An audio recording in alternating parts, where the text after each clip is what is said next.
গভীর রাত্রে ডাস্টবিনের আশেপাশে ঘুরঘুর করছি, বিষয়টা ঠিক কেমন দেখা যাচ্ছে তাই না বন্ধুরা বলো তো? আমার পেছনে দেখো অনেকগুলো ডাস্টবিন। কেন আমি এখানে দাঁড়িয়ে আছি সেটাই তোমাদের আজকে বলবো। তো এই জার্নিটা ছিল আমাদের সিলেট জার্নি। ট্রেনের সময়টা ছিল অনেক রাত্রে, আর এটা ছিল কমলাপুর রেলওয়ে স্টেশনের 1 নম্বর প্ল্যাটফর্ম। তো এটা অবশ্য আমার প্রথম সিলেট জার্নি, তাই মনের ভেতরে একটু আনন্দ, ভেতরে টান টান উত্তেজনা কাজ করলেও মনে মনে খুব ভয় লাগছিল স্টেশনে দাঁড়িয়ে, কারণ তখন অনেকটাই রাত ছিল। আর এই দেখো কাজ করতে করতে আমি তো মেকআপ করার সময় পাইনি। তো যাই হোক, বেশ 1 ঘন্টা মতো দাঁড়িয়ে থেকে তারপর আমাদের ট্রেন আসছিল এবং আমরা ট্রেনে উঠে আমাদের সিটে বসে পড়লাম। দেখো আমাদের বাচ্চা কাচ্চাগুলো কতটা খুশি, কতটা উত্তেজিত ওরা। সারাটা রাত আমরা ছোট বড় দিয়ে কেউ একটু ঘুমাতে পারেনি, কারণ ঘোরার আনন্দটা সবার মনের ভিতরেই ছিল।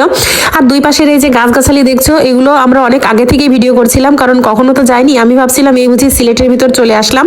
আর আমাদের বাচ্চা কাচ্চাগুলো বসে বসে কি বলছিল তাই তো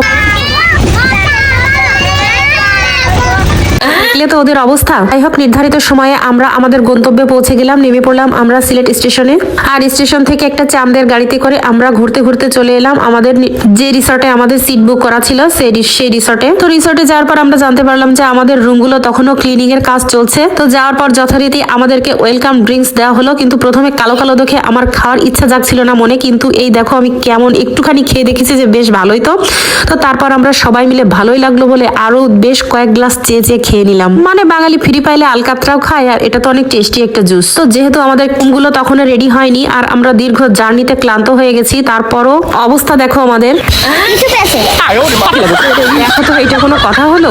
তো যাই হোক, এদিককার প্রত্যেকটা রিসর্টেই একটা বিশেষ ব্যাপার আছে, সেটা হচ্ছে চা গাছের ভরপুর। মনে মনে ভাবছিলাম যে যদি একটু রুমের ভেতরে যে ফ্রেশ হয়ে ঘুরতে পারতাম তাহলে ভালো লাগতো। তো যাই হোক, মনে মনে অস্বস্তি নিয়েও ঘোরাফেরা তো বাদ রাখা যাবে না, কারণ সময় খুবই সংক্ষিপ্ত, 2 দিন মাত্র সময়। কিছু দেখে শুনে পয়সা উসুল তো করতে হবে। এইটা হচ্ছে আমাদের থাকার রুম। কি আর করা যাবে, আমরা বাইরের চারিপাশটায় ভালো করে ঘুরে ঘুরে দেখছিলাম। তারটায় অনেক রকমের ফুল গাছ আছে। আরো একটা বিশেষ জিনিস আছে, সেটা হচ্ছে চা বাগান, মানে অনেকগুলোই চা গাছ। তো আমি আর আমার বাচ্চা কাচ্চা মিলে এখান থেকে কিছুটা চায়ের পাতা ছেঁড়া শুরু করে দিলাম। মানে মনের পুলক আর ধরিয়া রাখিতে নাহি পারি তাই।